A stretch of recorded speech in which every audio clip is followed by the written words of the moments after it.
Oh, good morning and welcome. It's me, Kenny Polcari, your host, and today is Tuesday, August 2nd, 2022. And what is it that we need to know? Oh boy, it is a tangled web we weave, and it gets more tangled with every moment. Stocks churning as it digests the recent move higher over the last week. Nancy flies to Asia. Now, the question is, will she stop in Taiwan? And if so, what will be Gigi's response?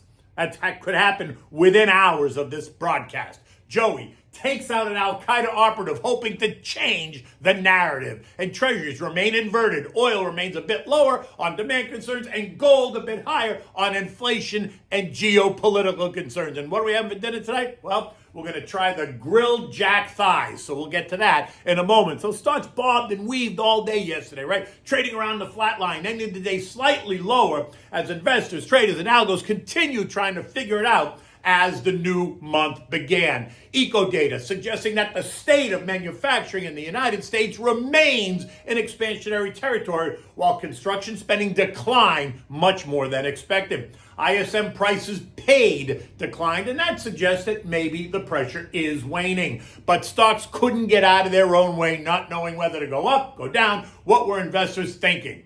On the international geopolitical front, the conversation continues over what exactly Nancy Pelosi and her delegation is doing. What is she expecting to accomplish by visiting Taiwan at this moment? And what does the schism between the White House and the House Speaker say about the state of the union within the current administration and the Democratic Party? I mean, it might make sense if we had a split in the administration, right? The GOP controlling one branch, the DNC controlling the other branch. But in this case, the DNC controls both branches, right? It controls both branches. So how do you explain it? Is Nancy operating in a vacuum? Does the White House really not have anything to say to her? It seems a bit odd to me, but then again, I do not live at 1600 Pennsylvania Avenue, and thank God I don't. China making it clear that they are not happy with her plans, threatening all kinds of responses. The White House saying that nothing has changed between the two countries and that the U.S. views Taiwan as part of Greater China and respects the One China policy. Really? So then defending Taiwan in the event of a military takeover, why exactly?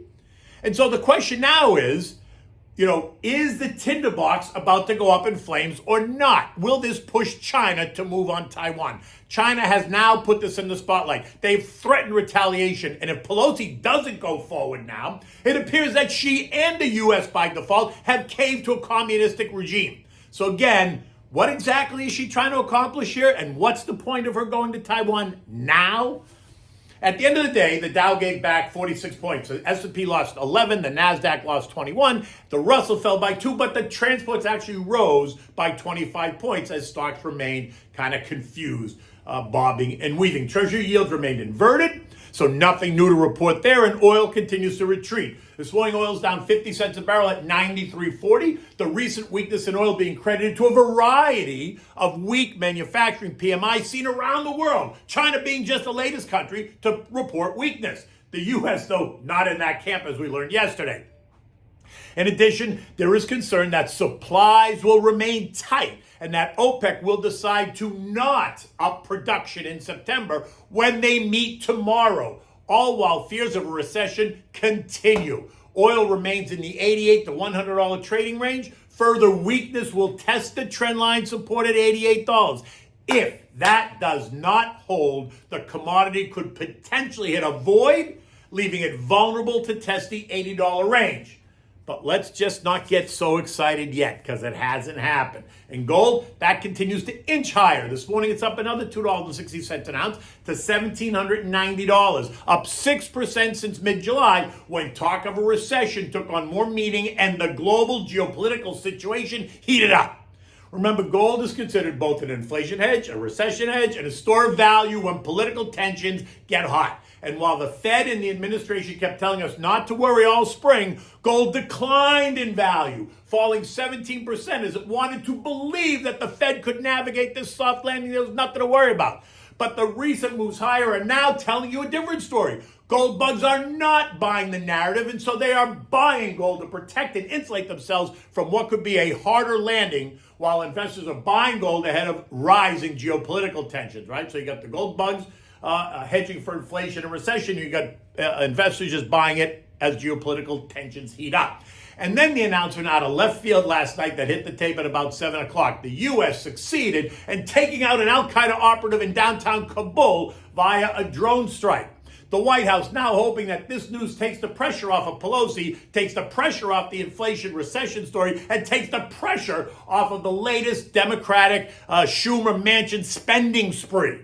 Arizona Senator Kyrsten Sinema remaining hush on the $700 billion spending bill that has more than $325 billion worth of new taxes buried deep within.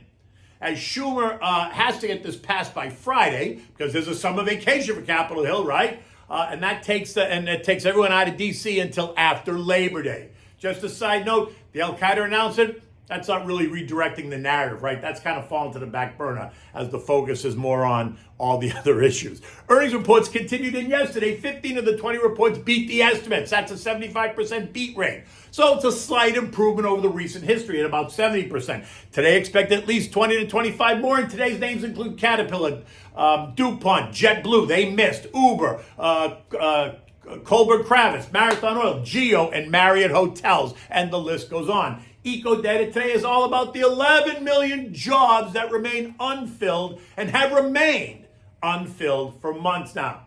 Global markets are all lower, partly on the U.S.-China drama, partly on the Russia-Ukraine war, partly on the upcoming OPEC meeting, partly because of concerns over how Europe is going to keep warm this winter, partly because of the latest COVID lockdowns in China, partly because of the global slowdown, partly because of the coming recession, partly because of Neeli Kashkari's latest Fed comments, partly because of a tiring consumer. Blah, blah, blah, right? It all's negative. Markets are now focusing on all the negatives. And while it does not feel really anxious, another negative headline could be enough to cause the market to become a little bit more skittish.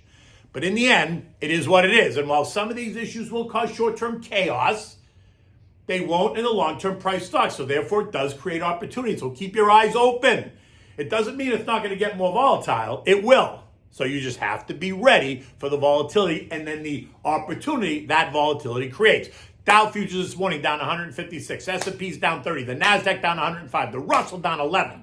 Stocks in Asia were also closed lower overnight as the tension builds. China losing 2%, Hong Kong down 2.5%, Taiwan down 1.6%, Japan down 1.5%, South Korea down 0.5%. Australia was the only region that notched a slight gain of 0.1%. European markets are also off to a weaker start. The UK down 0.1%, France down 0.6%, Germany down 0.8%, Eurostock down 1%, Spain is flat, and Italy is down 0.8%.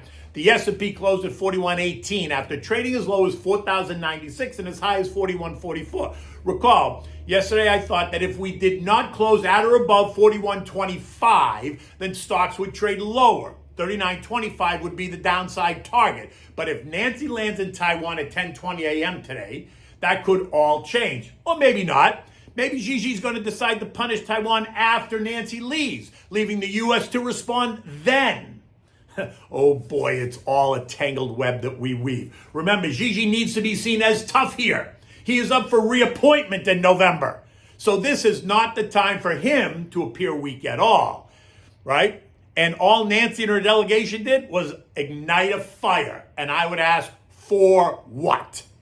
In any event, keep your eyes focused on the end game, right? Stick to the plan.